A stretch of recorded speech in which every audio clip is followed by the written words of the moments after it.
नमस्कार, मैं हूं आपके साथ प्रदीप आजाद और इस खास पेशकश में आपका स्वागत है।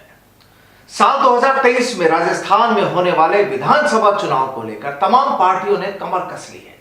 नेताओं ने अपने पूरे घोड़े दौड़ाने शुरू कर दिए हैं और जाहिर सी बात है कि जो भी नेता या जो भी प्रत्याशी इस चुनावी समर में उतरेगा उसकी चाहत यही होगी कि बस किसी न किसी तरह विजय पताका फहरा दी जाए। हर पार्टी की चाहत यह होती है कि अपने अपने प्रतिनिधि की जीत हो, लेकिन सबसे बड़ा जो सवाल टिकता है वो टिकता है उन क्षेत्रों के मतदाताओं के ऊपर, क्योंकि वोटर्स ही सबकी हर एक नेता की किस्मत का फैसला करता है कि वो किसे चाहता है और किसे अपने प्रतिनिधि के रूप में चुनना चाहता है। अब जब जब सियासत की बात होती है तो अक्सर मुद्दे उठते हैं कि राजनीति में पार्टियां जो चुनावी टिकट देती है, प्रत्याशी जिसको बनाती है, वहां पर कई चीजें देखी जाती है। इलाके की गणित भी देखी जाती है, इलाका कैसा है, और सबसे बड़ी चीज जब ये बातें शुरू होती है तो एक सबसे बड़ा मसला आता है जातिवाद का फैक्टर, क्योंकि यहां पर कैलकुलेट किया जाता है कि फला जाति के कितने मतदाता हैं, फला जाति के कितने मतदाता हैं या इस जाति के कितने मतदाता हैं। हालांकि पार्टियां और नेता हर बार इससे इनकार जरूर करते हैं कि हम लोग जातिवाद की राजनीति नहीं करते, लेकिन हर बार जो कैलकुलेशन होती है सियासी समीकरण की वो इसी के जरिए होती है। आज हमारा ये खास प्रोग्राम, आज इस प्रोग्राम के जरिए हम जानने की कोशिश करेंगे, क्योंकि इस समय खास तौर से गुर्जर समाज जिस तरीके से इस बार सियासत पर हावी होने की कोशिश कर रहा है, या यूं कहें कि हावी हो रहा है। गुर्जर समाज से जुड़े आज की तारीख में भी विधायक भी हैं, मंत्री भी हैं, पूर्व डिप्टी सीएम भी रह चुके हैं। तो तमाम आखिर इस गुर्जर समाज या गुर्जर बाहुल्य इलाके, गुर्जर समाज, गुर्जर मतदाता आखिर राजस्थान की सियासत का फैसला किस तरह से करते हैं, इस मुद्दे पर चर्चा होगी। और चर्चा के लिए आज हमारे साथ मौजूद होंगे राष्ट्रीय महासचिव संगठन अखिल भारतीय गुर्जर महासभा के बच्चू सिंह बैसला जी। और बच्चू सिंह जी से आज हम बात करेंगे और जानने की कोशिश करेंगे कि आखिर साल 2023 में राजस्थान विधानसभा की जो चुनाव होने वाले हैं वहां पर गुर्जर समाज या गुर्जर मतदाता किस तरह से नई आने वाली सरकार में अपना रोल प्ले करेंगे, रोल अदा करेंगे। तो आइए चर्चा की शुरुआत करते हैं बच्चू सिंह बैसला से। तो बच्चू सिंह जी, बहुत बहुत स्वागत है हमारे इस खास प्रोग्राम में। और आज हम आपसे जानना चाहेंगे कि जिस तरीके से जाहिर सी बात है आप राष्ट्रीय महासचिव संगठन है अखिल भारतीय गुर्जर महासभा के, और राजस्थान के तमाम इलाकों में जो खास तौर से गुर्जर बाहुल्य इलाके हैं, आप वहाँ के दौरे भी करते रहते हैं और सरकारें भी देखी है, आने वाली सरकार भी देखेंगे। क्या मानते हैं कि क्या राजस्थान सरकार जब बनती है, राजस्थान में जो पार्टी जीतती है, चाहे कांग्रेस हो या बीजेपी हो, क्या वाकई आज के आपके समाज के लोगों की भूमिका क्या वाकई काफ़ी अहम होती है? नमस्कार प्रदीप जी और समस्त दर्शकों को मेरा प्रणाम। आपकी बात का जो कहा है कि गुर्जर समाज की भूमिका की बात, तो गुर्जर समाज की भूमिका जब से 1952 से चुनाव होने लगा राजस्थान में विधानसभा का, तब से लेकर और आज दिन तक बहुत महती भूमिका निभाती है ये समाज। क्योंकि राजस्थान में जितनी भी कम्युनिटियाँ निवास करती हैं उसमें एक अहम रोल बहुसंख्यक के रूप में गुर्जर समाज की संख्या भी राजस्थान की विधानसभा में आती है। राजस्थान में लगभग 104-105 विधानसभा तो ऐसी हैं जहां हम लोग प्रेजेंस हैं, लेकिन 76 विधानसभा पर हमारा राजनीति का ये तय करना कि किसकी जीत और किसकी हार होगी, ये तय करना हमारे हाथ में है जी। इस बात को हम बरसों से कोट करते आ रहे हैं और इसमें वास्तविकता है कि हम लोग 100% उस बात में अपना अहम रोल अदा करते हैं, इसमें कोई एफर्ट नहीं है। लेकिन हमारे साथ जैसा आज़ादी से लेके आज जब देश आज़ाद नहीं है उस समय से लेके और आज दिन तक की स्थिति में मेरा समाज हमेशा अपनी भूमिका अदा करता आया है। लेकिन मेरे समाज को जो उसमें तरक्की मिलनी चाहिए, जिसे कहें कि अगर बैकवर्डनेस इस फील्ड में कोई कौम पीछे है, इतिहास में अगर इस बात को देखा जाए तो वास्तविकता है कि मेरी कौम आज भी राजनीति में बहुत पीछे है। और ये सच्चाई स्वीकारने में मुझे व्यक्तिगत तो कोई परेशानी नहीं है, और समाज को भी ये महसूस होता है। समाज का जो भी बुद्धिजीवी वर्ग है वो हमेशा इस बात पर मंथन करता है, सोचता है कि इस राजनीतिक परिदृश्य में अगर हम हमारी स्थिति को देखते हैं और आकलन करते हैं तो जो हमारी संख्या है उस संख्या के अनुसार जो हमारा राजस्थान के में हमारी प्रेजेंस होनी चाहिए, राजनीति में हमारी संख्या होनी चाहिए, वो संख्या हमारी आज दिन तक नहीं हुई है। और उसका सबसे बड़ा कारण है कि राजनीतिक दलों की भी हमारी समाज को इस विषय पर अनदेखी होती चली आ रही है। ऐसा मैं मानता हूं और मेरी समाज भी पूरी तरह मानता है, ये मेरा विश्वास है। क्योंकि जहां हमारी, आप कोई भी राजनीतिक दल बात कहता है कि जातिवादी की राजनीति नहीं होती है, तो जातिवादी की राजनीति नहीं होती है। मैं ये भी कहना चाहता हूं उन राजनीतिक दलों को स्पष्ट रूप से कि बिना जाति के भी कोई पार्टी नहीं बनती है, कोई पार्टी नहीं पनपती है। वो राजनीतिक राज में आने का काम भी बिना जातियों के नहीं हो सकता है। केवल मेरी जाति की बात चले तो ही जातिवाद क्यों, अदर्स की भी बात होनी चाहिए, 36 कौम के व्यक्तियों की बात होनी चाहिए। सबका अहम जितनी जिसकी भागीदारी उसकी इतनी हिस्सेदारी होनी चाहिए, ऐसा मेरा मानना है। जो सबके हित में है, 36 कौम के हित में इस तरह की जितनी जिसकी हिस्सेदारी उतनी उसकी भागीदारी वाले विषय। मेरे समाज की संख्या में हम जहां भी हमको राजनीति में हमेशा राजनीतिक दलों ने कहीं ना कहीं किसी ना किसी रूप में जिन लोगों के हाथ में नेतृत्व रहा, जिन लोगों के प्रदेश का मुखिया बनने के और मुखिया के रूप में जिन लोगों ने अपना राज करने का राजनीति में जो शिखर पर जो बैठे हुए व्यक्ति हैं, उन लोगों ने कहीं ना कहीं मेरी कौम को पीछे रखने का काम किया और आपस में मेरी कौम में फुट डालो राज करो की राजनीति वाला काम आज तक मेरी कौम के साथ होता आ रहा है। मतलब राजस्थान की राजनीति में ऐसा होता आ रहा है, मेरी कौम के साथ खास तौर से होता आ रहा है, जैसा मेरी समाज भी महसूस कर रहा है और मैं भी महसूस करता हूं। और क्योंकि मैं एक संगठन का महासचिव होने के नाते पिछले 20 साल से सभा में मैं काम कर रहा हूं। देश की बड़ी बड़ी डिग्निटीज, हमारे देश के राष्ट्रीय अध्यक्ष रहे, चाहे प्रदेश के अध्यक्ष रहे, कोई भी, आज वो बहुत सारे लोग इस दुनिया में नहीं है, चले गए, उन लोगों के साथ मैंने काम करना सीखा और उनसे भी ये सुनता चला आ रहा हूं और आज दिन तक भी वही स्थिति पर हमारा समाज खड़ा हुआ है। क्या लगता है कि जब हम इस तरह की बात करते हैं तो दो चीजें हैं। एक तो प्रेजेंट में जो राजनीति चल रही है, आप कह रहे हैं कि जो हाई लीडरशिप जो है, बड़े जो नेता हैं, उन्होंने आपकी समाज में या आपके जातियों में ही विवाद पैदा कर दिया, फुट डालो राज करो, जो चीज आप पता। बिल्कुल, एकदम। एक तो वो, तो प्रेजेंट में ऐसी क्या सिचुएशन है, क्या वर्तमान हालात में भी ये तस्वीर है, पहला सवाल जी। दूसरा, अब जो साल 2023 के चुनाव आ रहे हैं, तब ये पहले वाले चीजों को जब हम देखते हैं तो जाहिर सी बात है कि एक आदमी एक बार ठोकर खाकर फिर आगे बढ़ता है। तो क्या 2023 की तैयारियां किस तरह से? मैं आपको वही चीज कह रहा हूं कि आज भी तस्वीर क्लियर है कि ऐसा मेरी कौम के साथ हो रहा है। मेरी कौम के कुछ लोग युवा उत्साही हैं, कुछ लोग जिसको कहते हैं कि जिनके अंदर पैसेंस नहीं है और उनको बहुत जल्दी कुछ पाना है। मेरी उम्र छोटी हो सकती है लेकिन मेरा तजुर्बा कमजोर नहीं है। बहुत ऐसे युवा उत्साही हैं जिनको आज की डेट में ही देश का बड़ा नेता बनना है या एमएलए बनना है, एमपी बनना है। उनको सब्र नाम की चीज नहीं है और वो लोग उन राजनीतिक दलों के जो फूट डालो राजनीति करने वाले लोग हैं, उनके जाल में फंस करके मेरी कौम का शिकार हो रहे, खुद शिकार हो रहे और मेरी कौम का नुकसान कर रहे हैं। ये बहुत कड़वी सच्चाई है, किसी को गलत लग सकती है, लेकिन मैं आत्मा से बोल रहा हूं। जो बात बोल रहा हूं ये फैक्ट, सच्चाई की बात बोल रहा हूं और ये कौम के दिल की अहम व्यक्ति, शायद जो भी व्यक्ति इस बात को गहराई से सोचेगा, समझेगा, उस हर व्यक्ति को ये लगेगा कि ये बात वास्तव में सही कह रहा है।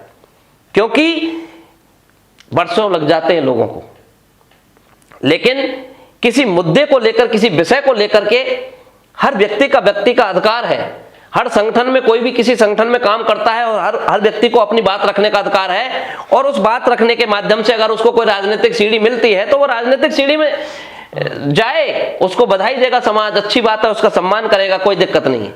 लेकिन अपना खुद का भी नुकसान करे और कौम का नुकसान करे, ऐसा व्यक्ति समाज को मंजूर नहीं है। और इसको देखते देखते समाज भी थक चुका है। लेकिन उनको तैयार भी तो आप ही लोग करते हैं। बिल्कुल, मैं आपको वही कह रहा हूं, बिल्कुल समाज तैयार करता है, 100% समाज तैयार करता है। लेकिन क्या है, तैयार तो बहुत सारे लोग होते हैं। कोई अफसर बनता है, कोई नेता बनता है, कोई अच्छा व्यापारी बनता है, कोई कुछ बनता है, कोई कुछ बनता है। उस हर व्यक्ति के पीछे किसी को फोड़ के चाखा नहीं जाता है, एक देसी कहावत कहते हैं अपने गांव में। लेकिन कौन व्यक्ति क्या काम करेगा, उस काम करने वाले की क्षमताओं पर निर्भर है। और सामने जब वो काम करके दिखाएगा, जब सामने आएगा, तो लोगों को पता लगेगा कि असली मायने में इस आदमी ने अच्छा काम किया। उसके काम की जो समीक्षा करने का जो विषय है कौम के एक एक बच्चे को और आम पंक्ति में बैठे हुए व्यक्ति को, वो व्यक्ति सोच रहा है कि हम समीक्षा करने में हमारे जीवन निकल गया। हमने जिन लोगों के हाथ में कोई भी कमान देते हैं, वो लोग हमारा कुछ ना कुछ गड़बड़ कर देते हैं। आज कौम अपने आप को ठगा हुआ महसूस कर रहा है। और कोई भी व्यक्ति काम करता है, अकेला व्यक्ति फैसला लेता है। समाज के किसी व्यक्ति से, समाज की कोई जाजम पर बैठ के फैसला नहीं करता है। ये मेरी कौम का दुर्भाग्य, और ये कौम का दुर्भाग्य। इससे मेरा अपना तो नुकसान करता ही करता है वो व्यक्ति, चाहे वो मैं हूं या कोई भी है। और कौम का भी साथ में बहुत बड़ा नुकसान करता है, जिसकी भरपाई कभी जीवन में नहीं हो सकती। वर्तमान जो राजनीतिक हालात हैं राजस्थान में इस समय, क्या उनकी सिचुएशन, ये चीज आप बता रहे हैं? बिल्कुल इस तरह की सिचुएशन बन रही है। कोई भी व्यक्ति कुछ भी काम करे, कौन राजनीतिक दल क्या कर रहा है, हमें इससे कोई मतलब नहीं है। अपना अपना हर व्यक्ति को अपना अधिकार है, प्रजातंत्र सिस्टम है। सब व्यक्ति अपनी रैली निकाले, कोई यात्रा निकाले, मैं भी निकालूं, आप भी निकालो, हर समाज का व्यक्ति निकाले, हर राजनीतिक दल निकाले, निकालो ना अपनी बात। कौन व्यक्ति उस आम वोटर में जो भाग्य विधाता है, सबका भाग्य तय करता है, उस व्यक्ति के जहम में कौन उतरता है, अपनी अपनी हर व्यक्ति डुगडुगी बजाएगा। लेकिन व्यक्ति, उस आम व्यक्ति की समझ में कौन आएगा, उसके जहम में कौन उतर पाएगा कि ये वास्तव में बात कौन कह रहा है। उस व्यक्ति के दिल में जो भाग्य विधाता असली बैठा है, गांव देहात में जो भाग्य विधाता वोटर के रूप में जो बैठा है, उसके दिल में जगह कौन बनाएगा, ये तय करेगा ना उसका भविष्य। बिल्कुल उसके ऊपर। और बात करें अगर 2023 की तैयारियों की, 2023 की तैयारियों को लेकर के हर व्यक्ति का अपना कहने का अधिकार है, सबका राइट है, सब कोई अपने अपने तरीके से अपनी बात रखता है। मैं अखिल भारतीय गुर्जर महासभा का राष्ट्रीय संगठन महासचिव होने के नाते बड़ी जिम्मेदारी के साथ कहना चाहता हूं, हमारा कभी भी, हमारे प्रदेश के अध्यक्ष हैं, हमेशा बोलते हैं कि कभी जिंदगी में मुझे समाज के इसके पीछे मेरे को राजनीति नहीं करनी है। प्रदेश के अध्यक्ष हैं हमारे राम प्रसाद धावाई राजस्थान के, वो साफ शब्दों में बोलते हैं। उनको बहुत लोग बोलते हैं खूब भामाशाह हैं, उद्योगपति हैं, समाज के लिए हर जगह काम करते हैं कि आपको भी विधानसभा चुनाव लड़ना चाहिए। लेकिन वो कभी नहीं कहते कि मेरे को विधानसभा चुनाव लड़ना है। मुझे ये, उनकी ये सोच है कि मेरी कौम के 20 लोग लड़े, मैं उनका सहयोग करूं। ऐसे भी व्यक्ति इस कौम में होते हैं। और जो व्यक्ति जिस लायक है, किसी व्यक्ति को शासन में काम करना है वो शासन में जाए, जिसको राजनीति में काम करना है राजनीति जाए, और उसकी पूरी अपनी योग्यताएं, जो अहर्ताएं जिसको कहते हैं, वो फुलफिल करे।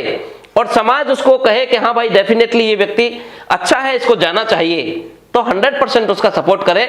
लेकिन वो व्यक्ति केवल अपनी निजी राजनीतिक, निजी उसको स्वार्थ के हित में कौम का जो है, कौम का हवन ना करे।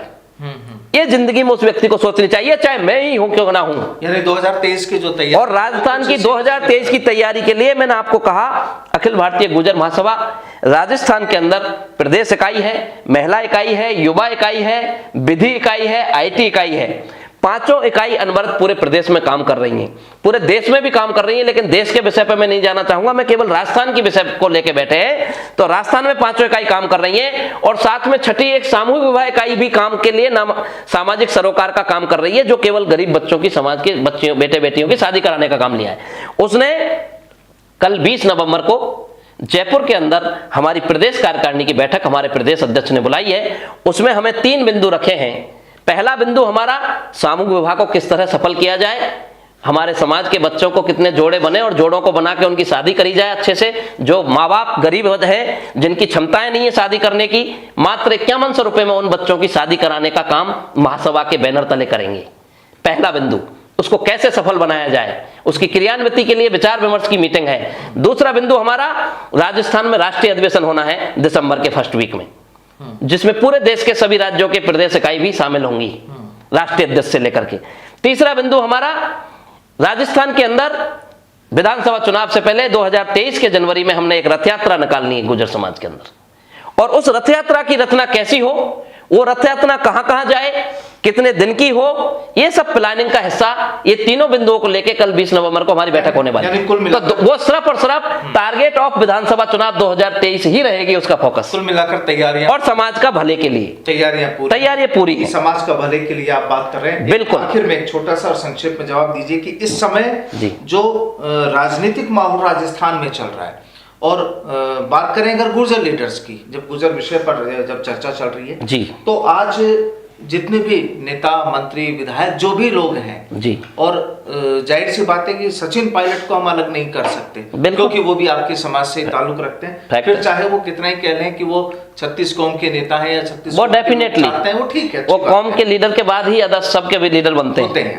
तो क्या इस समय जो मुकाम उनको हासिल होना चाहिए वो मुकाम नहीं मिल पाया? इसके अलावा बाकी के जो नेता हैं सरकार में या विपक्ष में, क्या वो अपना मुकाम हासिल कर पाए? देखिए, मैं आपको क्लियर कहना चाहता हूं कि सचिन पायलट की बात है, 36 कौम के नेता हैं, बिल्कुल हैं, इसमें कोई बट नहीं है। जब व्यक्ति पार्टी में पद ले लेता है, पार्टी में संगठन में आ जाता है, वो 36 कौम का नेता ही होता है, चाहे वो मैं ही क्यों ना हूं या कोई भी व्यक्ति क्यों ना हो। लेकिन कहीं ना कहीं से उसकी उपज होती है, तो उपज तो गुर्जर समाज से हुई है, इसमें तो कोई दो राय नहीं है। तो डेफिनेटली गुर्जर लीडर के साथ 36 कौम का लीडर है, ये इट्स वेरी क्लियर। इसके साथ में जो आपने मुकाम हासिल करने वाली बात कही है, तो वास्तविक में जो गुर्जर समाज को एक अपने आप को जो ठगा महसूस कर रहा है, उनको जो मुकाम मिलना चाहिए था वो मुकाम नहीं मिला है। जिस तरह से आज समाज एक विचार कर रहा है, सोच रहा है, मंथन कर रहा है कि 2023 के विधानसभा चुनाव में जो हमने 2018 में गलती की है, उस गलती को सुधारने का काम ये समाज करेगा। कि हमने जो गलती की, एक तरफा करके हमने पूरा जी जान लगा के जिसको हमने पूरा, क्योंकि उस पद के लिए उनको नामित किया था कि मुख्यमंत्री बनने जा रहा है जी। इस विषय को लेकर के हमारे समाज ने पूरा जी जान से एकजुट होकर के, जो पूरब से लेके पश्चिम और उत्तर से लेके दक्षिण तक पूरी समाज ने एकजुटता के साथ परिचय दिया और कांग्रेस की झोली भरने का काम किया। लेकिन समाज ने जो उसके लिए, उसके पीछे जो लॉजिक रखा था पार्टी ने, वो समाज को फुलफिल नहीं हुआ है। तो फुलफिल नहीं हुआ है तो वो डेफिनेटली कौम ठगा हुआ महसूस कर रहा है, और वो ये सोच रहा है कि आज जो हमने जो पहली बार जो हमने इस 18 में जो गलती की है, आने वाले विधानसभा में गलती नहीं होगी, चाहे सचिन पायलट ही मुख्यमंत्री क्यों ना हो। ये आप क्लियर समझ लेना, मुख्यमंत्री बन जाएंगे तब भी समाज अब अगला निर्णय अपने हिसाब से लेगा, क्योंकि उसको पता है। नहीं तो क्या पायलट का साथ नहीं देगा समाज? यूं मैं ये आपको क्लियर कह रहा हूं कि पायलट साहब के कोई मुट्ठी में थोड़ी बना हुआ है पूरा समाज, और एक बार करके देख लिया, उसके बाद धोखा मिला तो उसके बाद कैसे मान लेंगे।